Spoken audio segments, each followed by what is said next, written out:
Good morning and welcome to the council work session. And we are today going to review the performance auditor, and we're going to open executive session. Oh, we're going to open okay. Oh, that's right. We decided we weren't going to say anything before then. So I will go into executive session and pursuant to ORS 192.6602I to review and evaluate the job performance of a chief executive officer, other officers, employees, and staff. Representatives of the news media and designated staff shall be allowed to attend the executive session. All other members of the audience are asked to leave the room. Representatives of the news media are specifically directed not to report on any of the deliberations during the executive session, except to state the general subject of the session as previously announced. No decision may be made in executive session.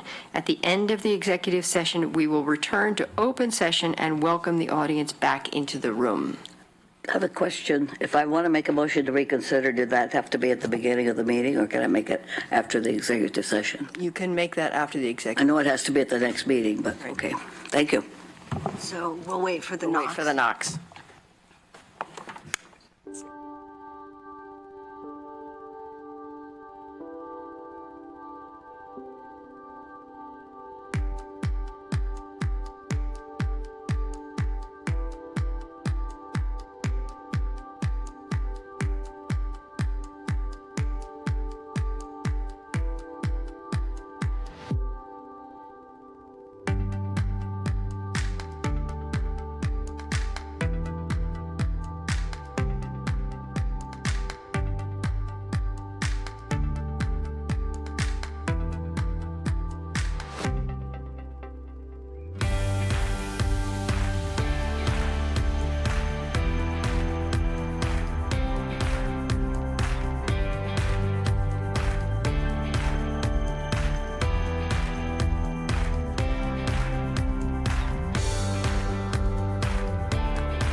All right. Okay, that is great, and we'll let folks come back into the room. 2 knocks, 1 knock. Crowds are coming. Crowd is rushing. Okay, it's a crowd of 2, I believe, and their staff. So I don't know, Mark. It looks like, in terms of the public's need to be present for your evaluation, it looks like it's not very It's a good thing. big, and that's probably a good sign. Right? So thank you all. Again, it's an opportunity. Do you want to do an introduction now to what we're proceeding on? Good afternoon, Mayor, Council. My name is Alana Holmes. I'm the Human Resources Director here at the City of Eugene, and with me is Carrie Baraldo, HR Manager, who has supported you in this process. Basically, we're here today for the performance evaluation of your employee, Police Auditor Mark Gissner, who was hired June 29th of 2009. And basically, this review was supported by Police Auditor Gissner providing you with a self-evaluation and his goals so that you could have those as part of your evaluation. And so at this time, we'd like to turn it over to you so that you can discuss his review. That is terrific. Thank you very much. And Mike has requested, Chris has requested to be in the queue. Emily is requesting, Alan, Claire. No, okay. All right. So Mike, take it away. Thank you, Mayor. Mark, I appreciate all of your hard work and give you a rating of excellent. I think that you are a godsend to our community in the work that you do.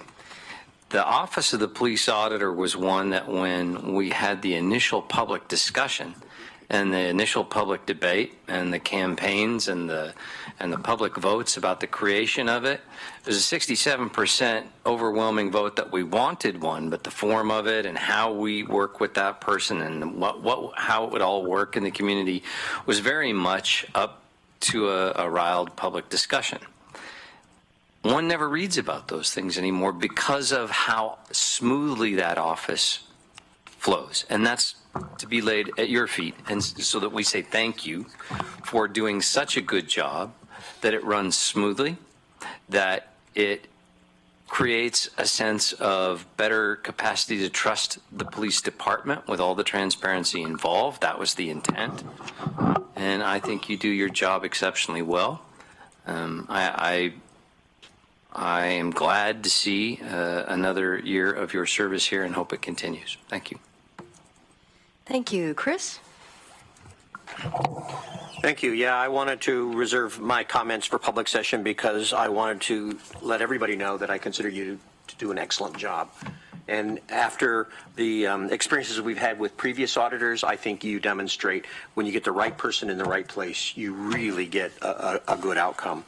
One of the things that we've talked about is the desire to continue to reach out and become more visible and let people know what you're doing. And I agree those are important things to do. But interestingly, to some degree, you're a victim of your own success. It goes back to the notion that the best music in a movie is the music you walk out of the theater saying, I don't remember hearing that music, because it was so integral that it was natural. You didn't notice it. And I think the work you do is so incredibly successful and effective and non-confrontational that it doesn't create a lot of controversy. I mean, we've had controversy before, and that is the surest way to get a lot of awareness and visibility. And it, to some degree, is an effort to try to get somebody to say, I want to come and talk about the auditor's office. Well, that's not controversial. It works really well. I don't care. And so I think it makes it even harder to get that visibility. So I'm not saying don't try to get it, but I'm understanding how in some cases your success and lack of controversy doesn't put it at the top of people's radar. It makes it more challenging. And so I guess in a way I'm saying whatever resources you need in order to kind of break through that and kind of create awareness even when awareness wouldn't naturally occur, I'm supportive of, because I do think you want to try to do as much outreach as you can. But I also have a sense that you have a full plate just doing your regular job. That being the auditor in Eugene is something that never stops happening. It's always going on.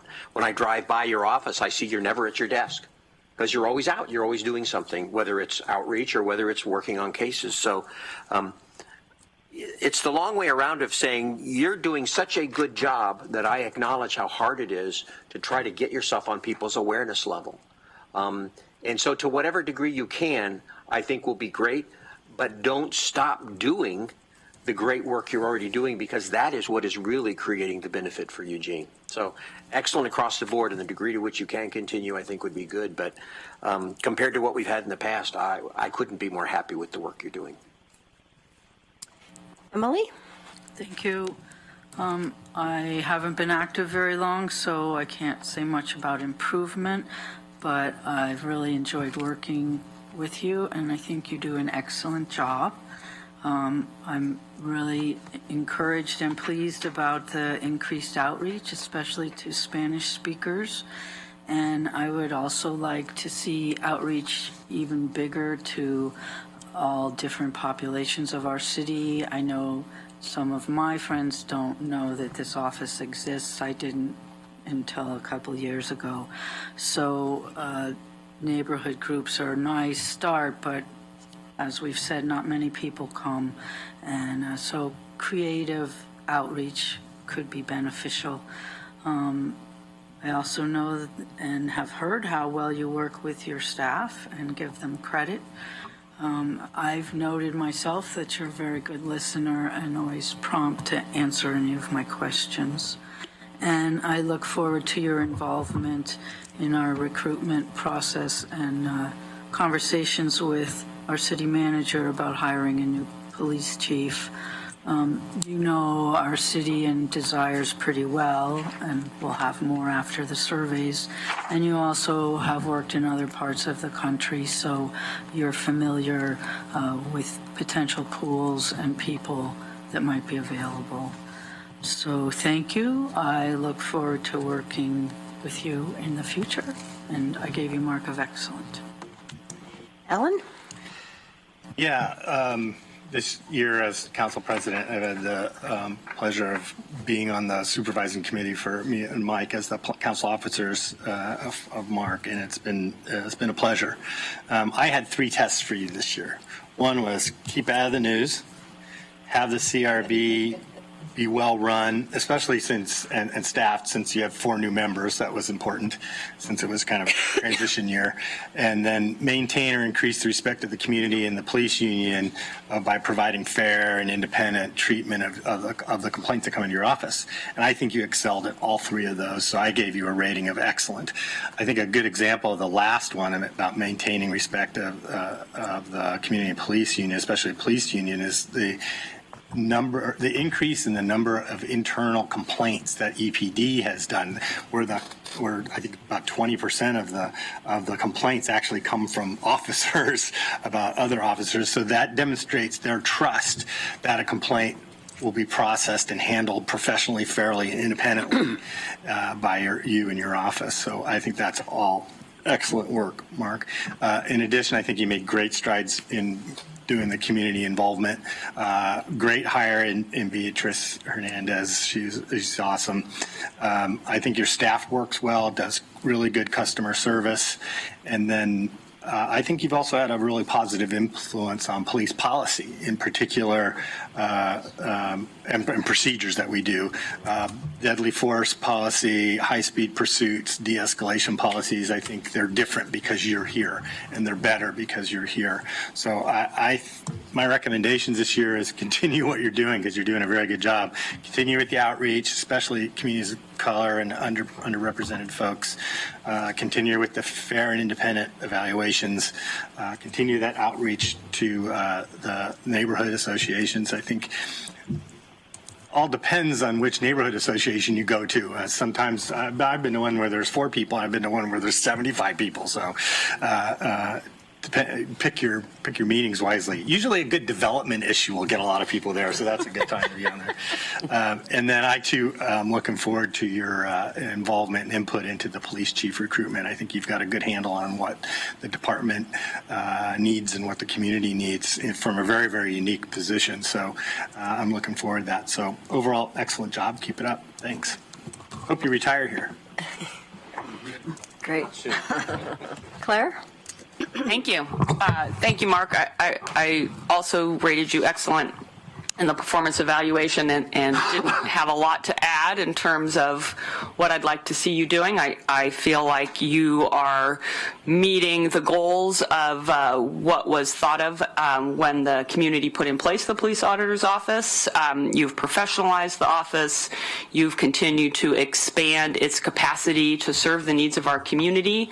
And as much as you are able within your budget, all sectors of our community.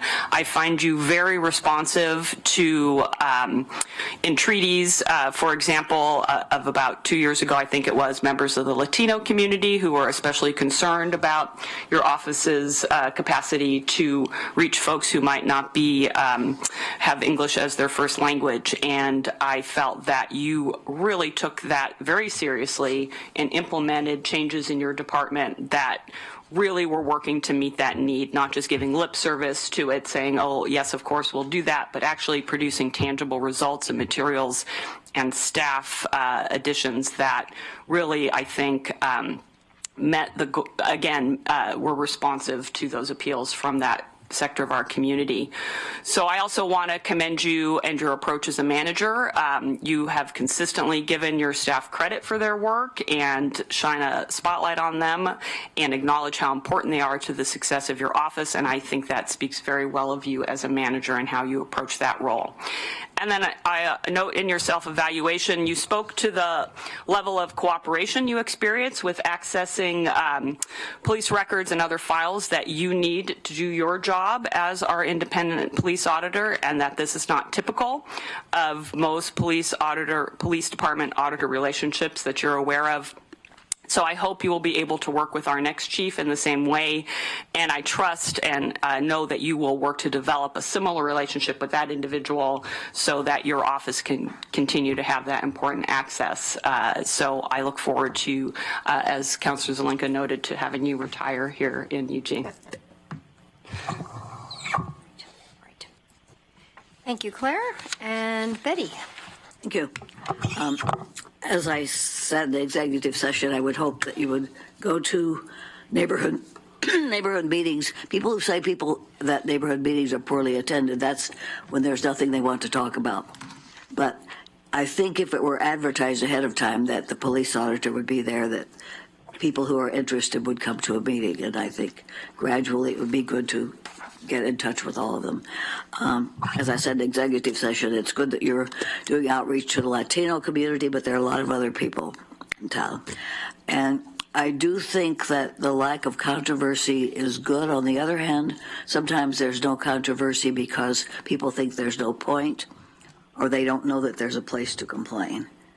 And if everybody knows, I don't think a lack of controversy is always a good thing. I do think that it's good that the police seem to be happy. They did not want an auditor, or many of them did not, and they seem to be satisfied now. From what I get from the ones I've talked to, I think they think that Mark is doing a good job, and they are either satisfied or resigned to having an auditor. Maybe some of both. I don't like to hear people say bad things about the previous auditors. I think they were both excellent. They were both women. They were both the first to work in this capacity, and the first person was bound to have more problems when you had the whole police department not wanting them there. And I think they were both very intelligent and hardworking and capable women, and the fact that they were women does make a difference. I've even had some police say that it's harder to accept a woman in a new capacity than a man, especially for people who have a macho culture.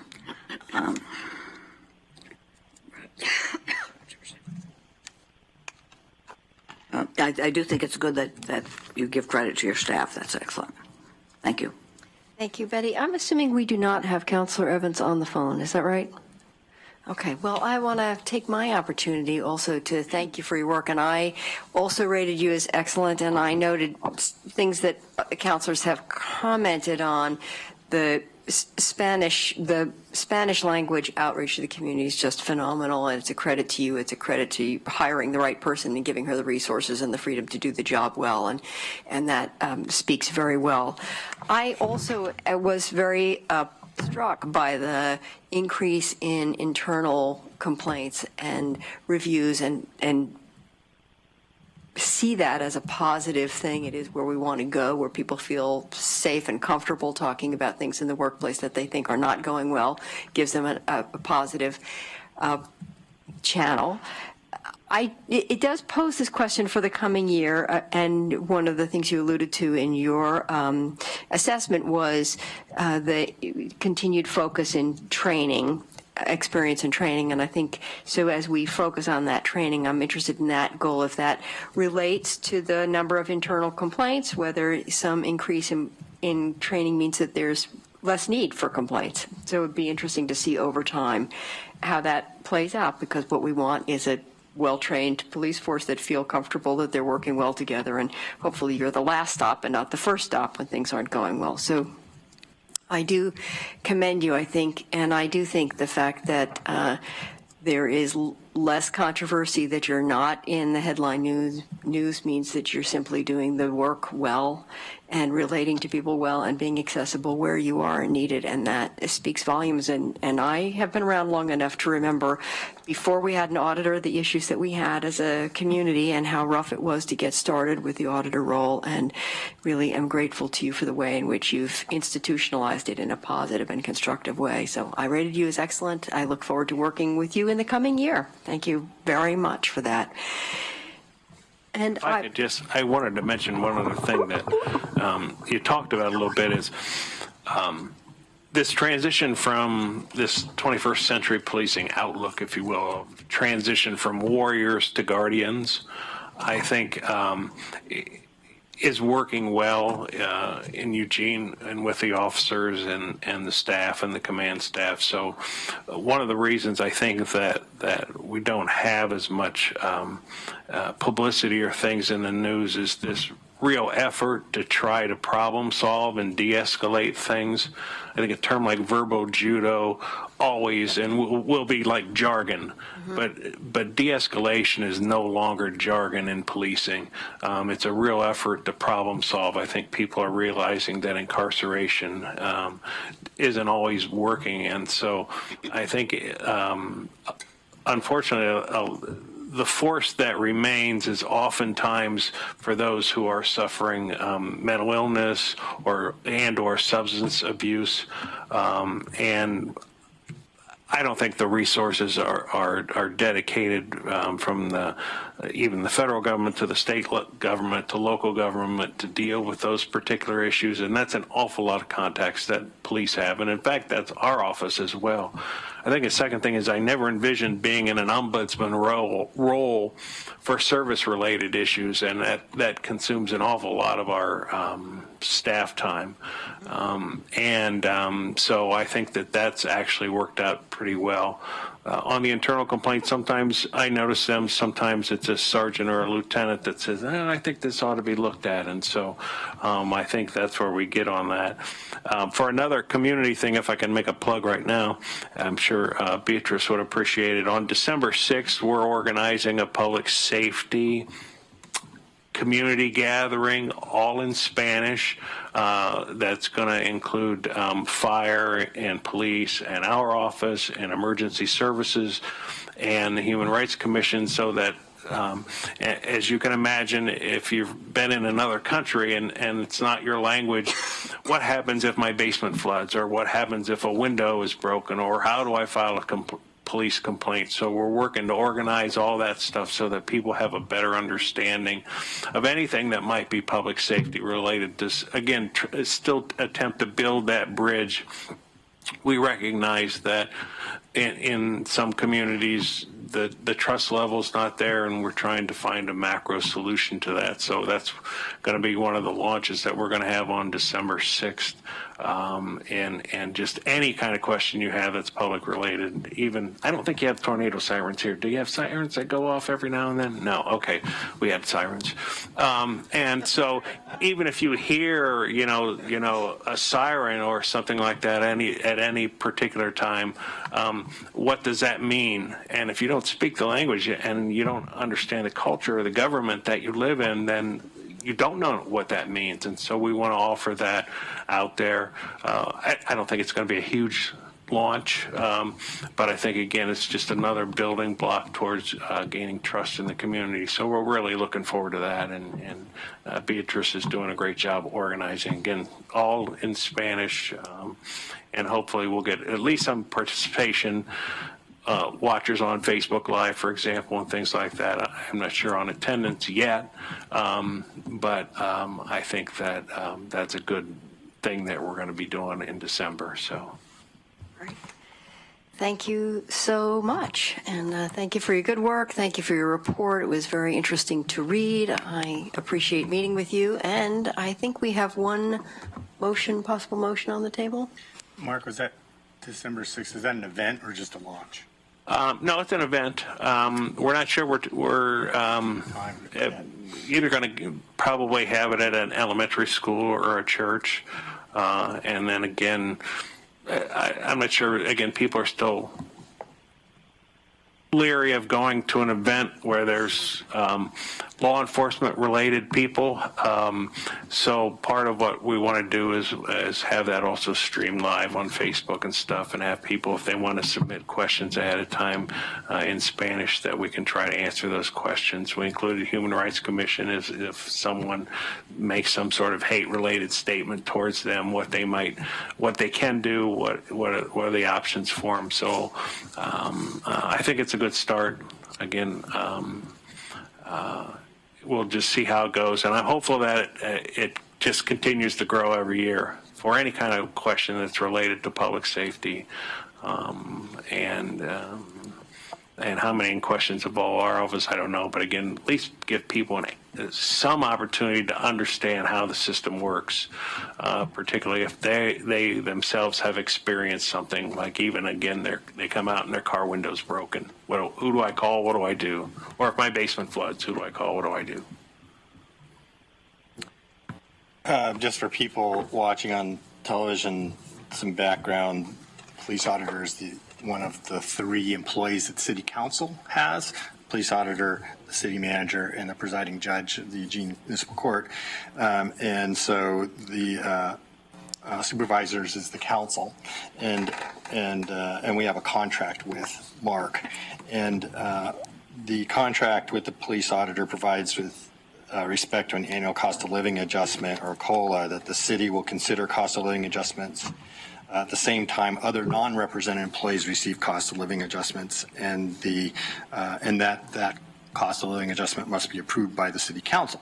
So last July, the non-represented employees received a 2.5% COLA. So we're intending to do the same thing for Mark. So I move to approve 2.5% COLA adjustment for the police auditor effective July 1.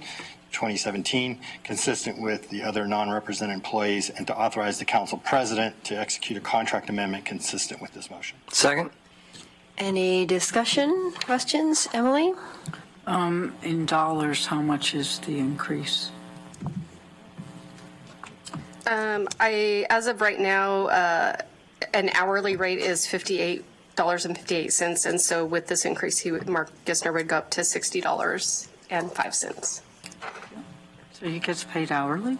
No, I'm just equating hourly. I can give you the annual amount as well. What is it? Yeah, So annual will be $121,846 is what he currently makes. The increase would take him to $124,892. Thank you very much. Yep. Great. Any other questions, comments? Okay, all in favor of a COLA increase? 1, 2, 3, 4, 5, 6. All opposed? None? We're good. Congratulations. Thanks, Mark. Thank you very much. Thank you very much. It's Thank you. really an honor to work here. It's really great to have you. Great to have you. Thank you very much. And Thank you very much for your presentation ladies. and your work and for walking us through this very important process, which is still new to me. So appreciate all that support. Councilor Taylor, Betty, do you have something you want to put on? Yes, I move to reconsider the DACA motion we made on Monday night. Second? Do you want to explain the implications of that? So I just want to, two things. Are you speaking of the standalone motion that was made? There was two motions that night. One was around regarding the supplemental budget. The other was the motion directing the city manager to either directly or through an outside agency pay the $495. I just want to be clear what motion is on the table for reconsideration. The overall motion, the first one, though. Okay. The supplemental budget? Yes, which was the one where The second one's dependent. second one's dependent on the first but, one. But the first is the appropriation of the money and the second is the authorization of the spending. It's the appropriation that I want to reconsider. And the other wouldn't matter if that wasn't there. I just have a point of clarification. That also included the funds for the police department. So if we reconsider that vote. Property. And the property, that would take, we'd have. It can be separated now, and we could propose. So we did, so the motion to, there was a motion to substitute that then replaced the main motion. So if you did a motion to reconsider the motion to substitute, then it would, and that trumped, then you could get the main motion back on the table. You'd have to make then the main motion of adopting the supplemental budget would need to be. Can we separate it out one motion at a time, even if others were dependent on the initial? For which motion? Yes, there are two separate motions. There's May we consider any motion that was made in the course of that meeting? Yes. Okay. I would offer a friendly that the initial motion requires that if we reconsider, we initially separate so that we don't put the police funding and the supplemental in danger. It wouldn't. It's not, so a motion to reconsider is not amendable. You can't change it. So the only thing you can do It is. puts it back on the table. It puts it back on the table, but it can. And then you can move to separate. So you can't move to separate it once it's back. You can't amend the motion to the motion to reconsider has to be voted up or down. You can't amend a motion to reconsider. And it wouldn't. But if we voted in favor of reconsidering it and it passed, then we could separate it. Then you're back to, right. Then you make two separate motions. Right. You can move to separate those issues. But so as a person that voted in favor of it, obviously you have the authority to put it, but did I hear a second from Yes. you? So it would need to be a person that voted in favor. I did vote in favor of the final motion, which is what she's considering. The motion to reconsider, okay. He didn't vote for the amendment, but he voted for. I didn't vote to do what we did with the DACA portion, but I did vote in favor of the final. Okay. It was 8-0. And we're reconsidering the final. You're reconsidering the final motion on the Senate, on the supplemental budget. Yes. That is that is what's on the table to be reconsidered. Emily. Mayor. You don't discuss this, do we? With the money It's that we discussable. already designated extra to put into the supplemental budget. If we pass the first one, which included all three, then now that money's been designated. And if we decide not to spend the DACA money, what happens to that $10,000? We're not, and correct me if I'm wrong, but as I understand it, the motion to reconsider isn't about the second motion that you made. It's about that initial motion that appropriated the $10,000. Got it. The appropriate question is, shall we reconsider it? That's the only thing we're voting on right now. Right now, Right now, the question is- shall we reconsider it? Move to reconsider. Claire? So I understand what's being discussed. I don't feel it's appropriate for us to be having this discussion right now since two of our counselors who voted in favor of the appropriation and spoke in favor of it are not here, including our Human Rights Commissioner, and that is the body that Human Rights Commission. Oh, I apologize. So I'm conflating two things, including one of our two city councilors who liaison with the Human Rights Commission. So I would move to table this reconsideration. If I get a second. I think you can do. Why You not? can't amend Why can't we table it? a move to reconsider. It has to occur on A the. motion to reconsider has to be made and acted upon at the next meeting. You can't And there's no provision for tabling. The, Would no longer be the next. You can't amend it, which is what that is. yeah. That would work for me, too. You just need to vote it up or down at the next meeting. Okay, so I don't really understand. So if we vote to reconsider today, we would actually do the reconsideration next Monday? No. Today? No, we would do it, you said at the next meeting, so that's what I'm. Unless No, we no, table it. that's, It means the one, so you voted after on 1 it week. yesterday, so your Right. motion to reconsider is. Oh, I see. Has to be made. At the, The only today, thing gotcha. we're voting All on right. now is, shall we I reconsider? get that, I just But was the only concerned. thing that needs to be done at the next meeting is the motion to reconsider, not the substance. Correct. Correct. I'm not, well, let me think about that. It can be postponed for a later decision. If you reconsider it, you're back down to ground zero and nothing has happened. Correct. Essentially, we're no authorization. she asked for a minute to think. Great, let me a second to think about this. The motion to reconsider for the That's not supplemental. your cheat sheet. All the stuff about, all that's about is what has to be seconded and what can be amended. So the cheat sheet's not that helpful. The motion to reconsider is just asking for the city council to talk about it again. That has to be happened now. You don't have to talk about it again Correct. today. The question is does this come back on? So it could be re-agendized. Yes, Everything that was on the supplement. it has to be, yeah. So just kind of want to flag for you that one of the things that if you're going to do that with the entire supplemental budget, one of the items on there was time sensitive, which was the police radios in particular. So Actually, I have a motion that'll deal with all that. I would say both are time sensitive because if the money is not available to these young dreamers this week, there's no point. So, because your next meeting is October 9th. right. I've got Alan, wait, where am I on this queue? I was. I've got Mike, and then if Claire is still on, are you done, Claire? That's fine. I can't make a Can't do motion what to you want to. table, so I'll wait. So I have Mike, Alan, and then Chris. It is, I'll support the motion to reconsider. I believe it should have more consideration, the issue specifically of the process of how we got to the decision to consider funds for the DACA folks. Now, that's quite separate from the supplemental budget or the police radios, which I would move to separate back out as an issue if this vote passes, and then move to pass, because we combine those as a portion. I would move to go back to the original version of the supplemental budget that did not contain the DACA recipient money, so that we can consider that as a standalone item at a later point. That will be my intention. Okay. You look perplexed. No, I mean, if this gets reconsidered, you had within your agenda and packet the motion to, I wish I had it with me, there was a motion that could be made that adopted the original resolution. Right. It had that.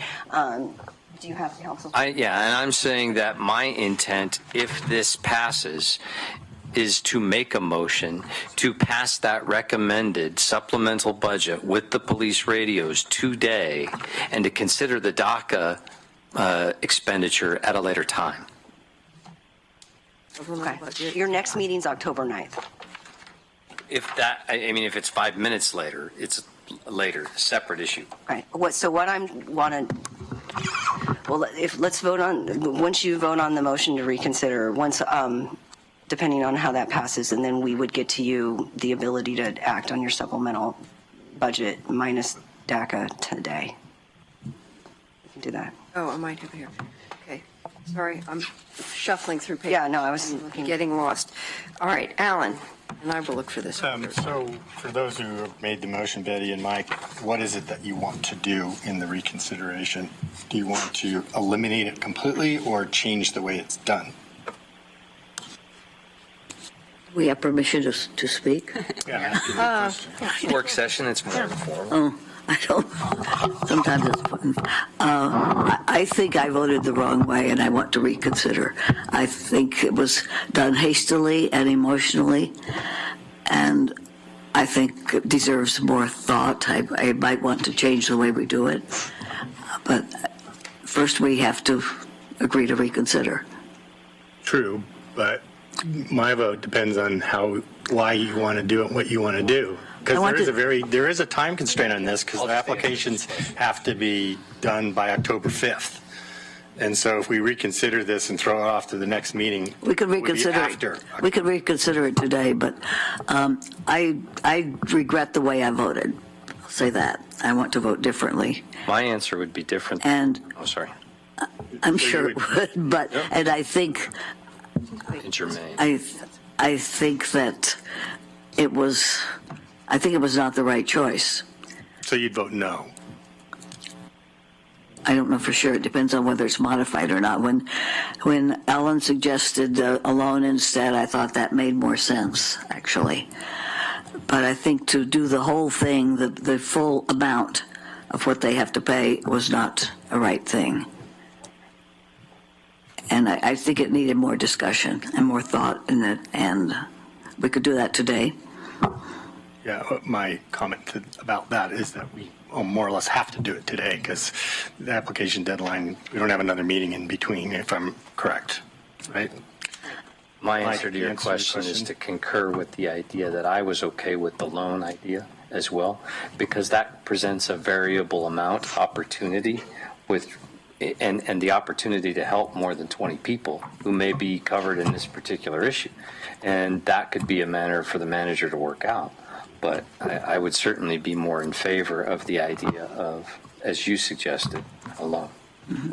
I was more comfortable with a loan, which is why I brought it up. It is more complicated, but it does give people, and the terms of that could be zero interest over a year or to March or whatever.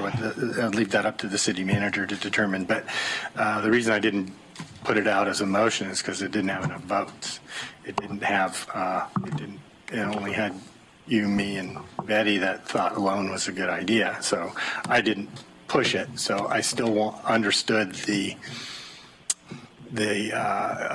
urgency of the issue, that we needed to get it moved forward because of the looming deadline on October 5th, and hashing through all that in the meeting wasn't going to happen. So I didn't push it, and I thought we still needed to respond to this request, and therefore supported the motion, even though it wasn't a loan.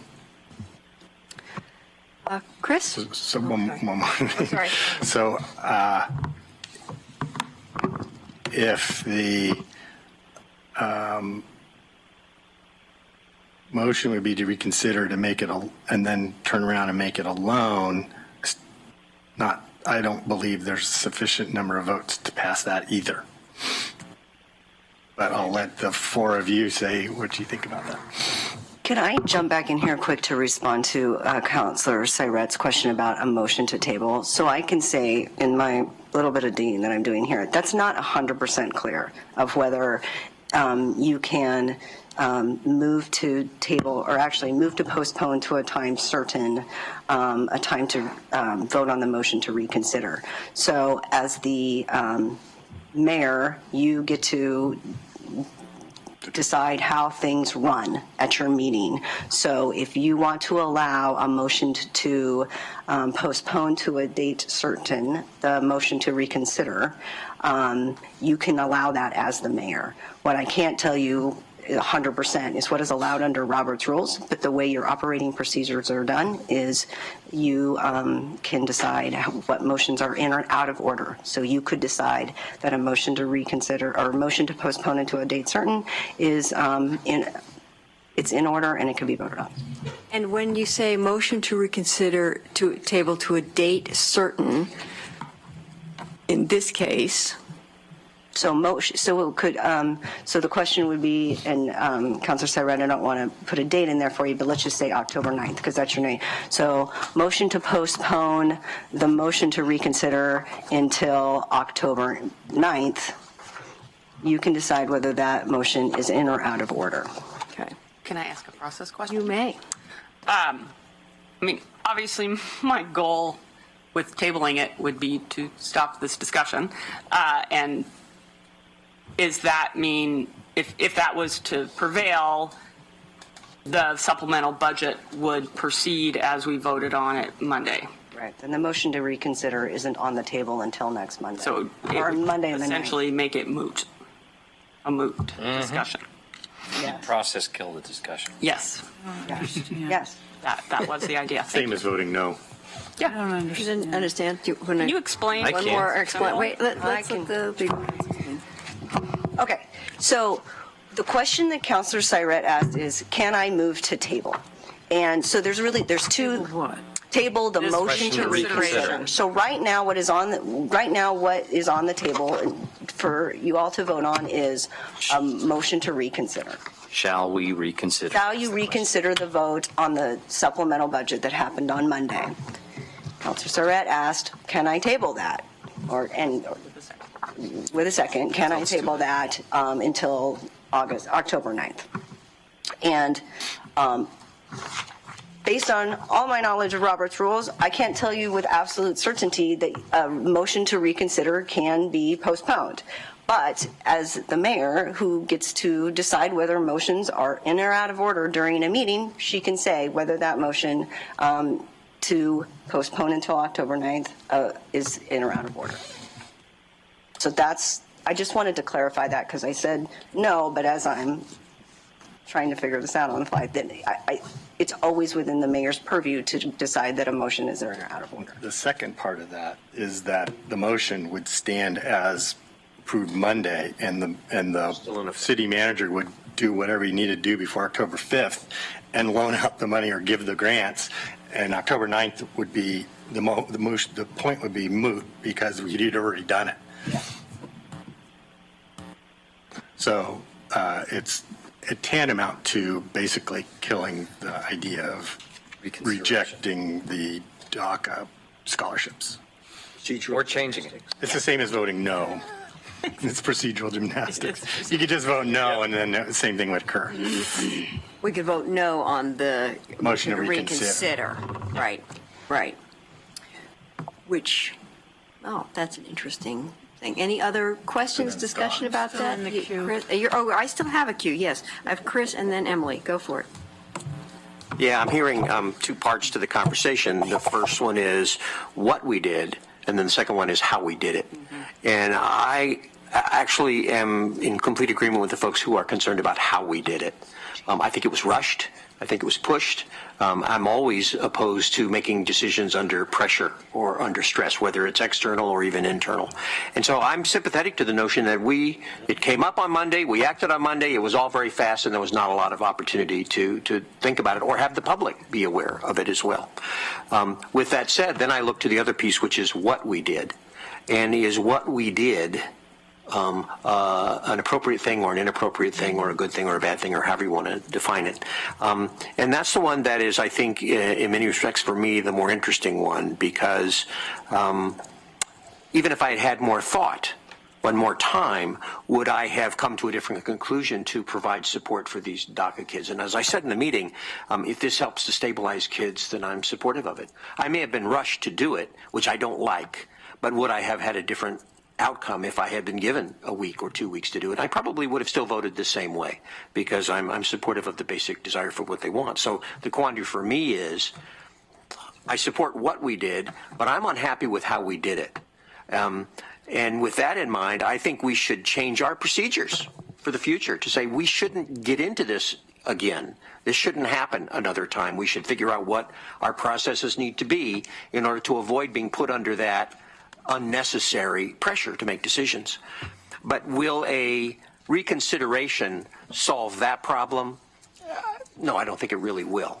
I think that's a problem you have to solve going forward. So the purpose of the reconsideration is to change our minds, and which I heard. I think I might want to change my mind. I know somebody who already wants to change the outcome of the vote. That's not really what I'm interested in. So reconsideration to me wouldn't solve the issue of process. We need to solve that going forward, but it could change the outcome of the vote. And with that in mind, I'm thinking if we're willing to send $50,000 halfway around the world, then I don't see why we can't spend $10,000 right here at home to help our own folks. So for me, if that's a deciding factor, I'm supportive of sending $10,000 to help kids at home when we seem perfectly willing to send that much money halfway around the world. So I'll vote against reconsideration for those reasons. Emily? Thank you. Is it possible to distribute the $10,000 before the 5th? It's so quick. Can we even, and the 5th is when they're due. They really need to mail them on the 2nd. So is what we have proposed even possible? We're working swiftly to take action based upon the direction that we received Monday night. And so I don't know all of the steps involved, but I know that the staff are already working on things. Thank you. If it were changed to being a loan, how much longer would that take? It becomes much more complicated. Yes, it becomes much more complicated, and so we'd have to set up a process for doing that, and that will take longer. And it will require more administrative costs in order for us to do that. Because there's a lot of things that we'd have to put in place around if the loan wasn't repaid and what steps would need to be taken. Well, I understand the desire that if we do it to spread it around more or to make it a loan, but the reason this was rushed through is because of the very imminent deadline. And as we're seeing, if we postpone it, it becomes a moot point for this particular deadline.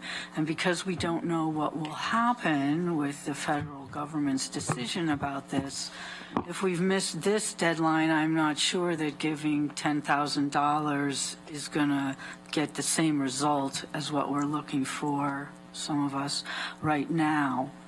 So I feel that, yes, it would be better to have constituent and community input, but I'm the one who brought the motion forward because of the extreme time sensitivity and because the dreamers are in such danger of really their lives being totally changed. If you go back to a country you have never really lived in, possibly don't speak the language, don't know the customs, that's really a huge punishment. And as the mayor pointed out, we made these people a promise, and it's something that I feel we should defend. I've also heard, how can we give this money to people who aren't even citizens when we have so many citizens in distress?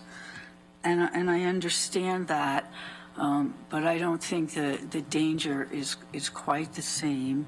And we do put money into the rest stops and the Dusk to Dawn and the shelter now. So although I know $10,000 could make a difference, it's going to make an even bigger difference to these people. So because of that, I can't support the motion to postpone, because then we lose the whole thing. Thank you. Claire, I have you up again.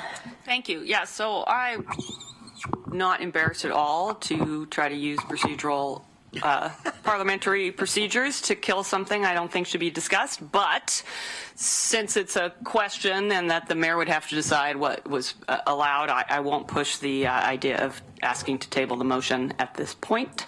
And,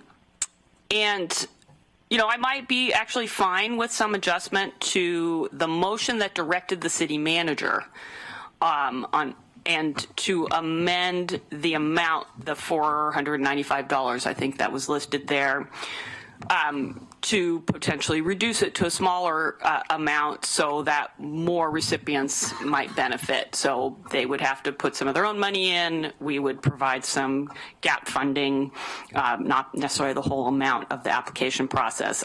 I don't know if there's time, even if we had a robust discussion, for that process to be set up in a logical manner. So I still don't support the idea of making the money available as a loan because of the increased costs associated with that process to our own staff. And in my mind, it kind of negates the idea of spending a tiny portion of our city resources to assist community members in a crisis situation. As noted, when we sent $50,000 to help a sister city that was experiencing a horrible emergency, we didn't do it as a loan. We did it as funding support so that they could get some of their needs met. Again, a tiny amount compared to what their needs were, but a tangible motion on our part to assist, and I view this in a similar fashion. Okay, Alan, I have you. Yeah, I agree with Chris. There's a couple of questions here, how and what we did, how we did it. How we did it, we just had a conversation about the no surprises rule and changed it a little bit. And we discussed about notice and adequate notice. But we also realized that hard dates, times on that rule would make it difficult when we need to act quickly with looming deadlines. In this case, we did get requests from the Human Rights Commission on Thursday or Friday, so that was adequate amount of time. The motion we didn't see until Monday morning because staff had to craft it. But in the future, an intent to make a motion Friday afternoon would have been a good way to do it, because the timing of all this, to me, violates the spirit of the no surprises rule. And can we fix all of that? I think we can if we, maybe we should have another discussion about maybe that if you don't have a motion 3 days beforehand, it doesn't get acted on until the next time after that or something like that, which I was fine with. I actually suggested that on the discussion. As to what we did, I was in favor of a loan because I thought it was more appropriate. It helped people out get over the hump of the quick looming deadline changed from next March to October, and that could be a hardship for folks without actually giving them the money. As to whether or not we should spread it around a little bit more and make it, change to be up to $495. We could do that too. And I did a little bit of research and walked away almost as confused as to whether or not the Constitution says that anybody born in the United States under the jurisdiction of is automatically a citizen. And whether or not a person who's here undocumented is under the jurisdiction, if they're not here under the rules, is an open question. But the Supreme Court hasn't ruled on that, so we don't know. Is that? You know more than I do. That's correct. I don't think so. I have not looked at that specifically. Yeah. So in most cases, if you're born here and from parents who are not American citizens, you are the liberal interpretation would be that you are a citizen. Whether or not, if you're an undocumented person, that still holds is kind of an open question. I don't know. So I don't necessarily. I kind of tend to believe that on the first interpretation, that if you're born here, you're a citizen, even if your parents are undocumented. So in that sense, then we were not giving money to illegal people. We were giving to citizens of the United States, eventually. That could be. Assuming they were born here, yeah. Yeah, if they were born here. And I think most DACA, a lot of them were. No, they weren't born. No, the issue is they weren't. They came as children. Yeah. Some of them. So, all right, Mike, you're next. Yeah, I'll just say really quickly that I voted in favor of the resolution because I believe wholeheartedly in everything I said on that issue. I voted against the idea of funding this because I believed that it's an inappropriate role for the city to do that. I do think it's appropriate for the city to help someone, and that's why I'm willing to do the loan part.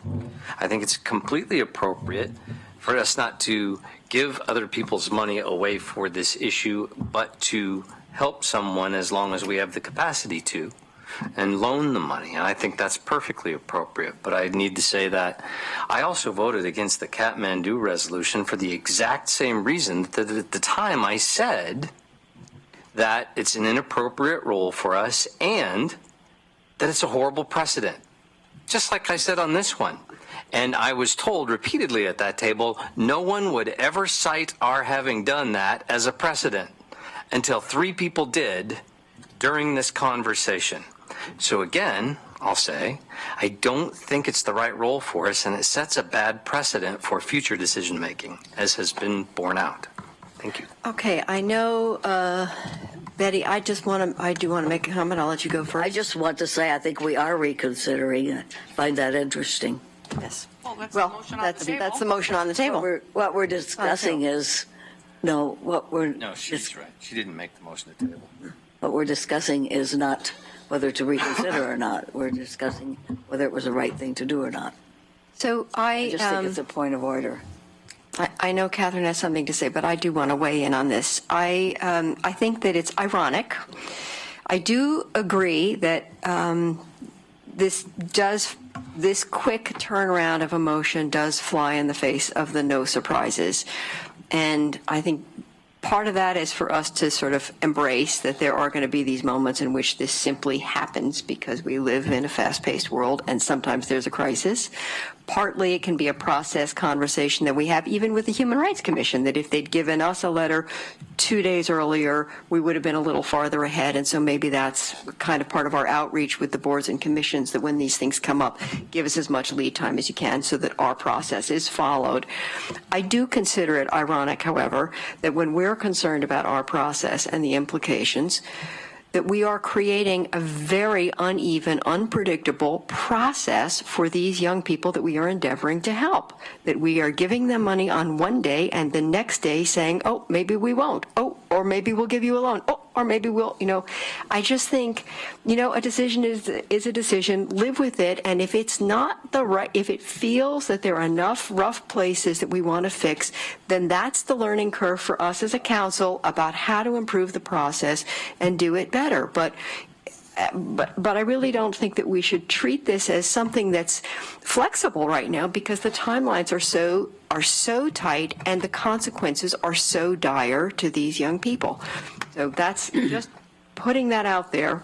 Think about who you're hurting and who you're helping, and does it, can we learn from this and pledge to learn from this and be responsive to our constituents in a timely way. So, Betty, did you have something else? No, I think I gave her. So we have a motion to reconsider. It is seconded. Are we ready for a vote? So a vote yes would be to reconsider what we approved. A vote no is to keep it the same. Okay, thank you. Okay. All in favor of reconsidering? 1, 2, 3. All opposed? 1, 2, 3, 4. Okay, so it goes down. It stays as it is. Yeah. Yes. I just want to comment on my.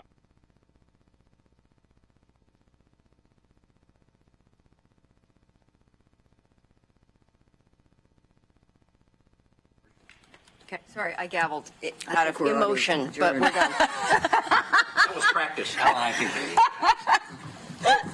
So the meeting is officially closed. Thank you. Thank you.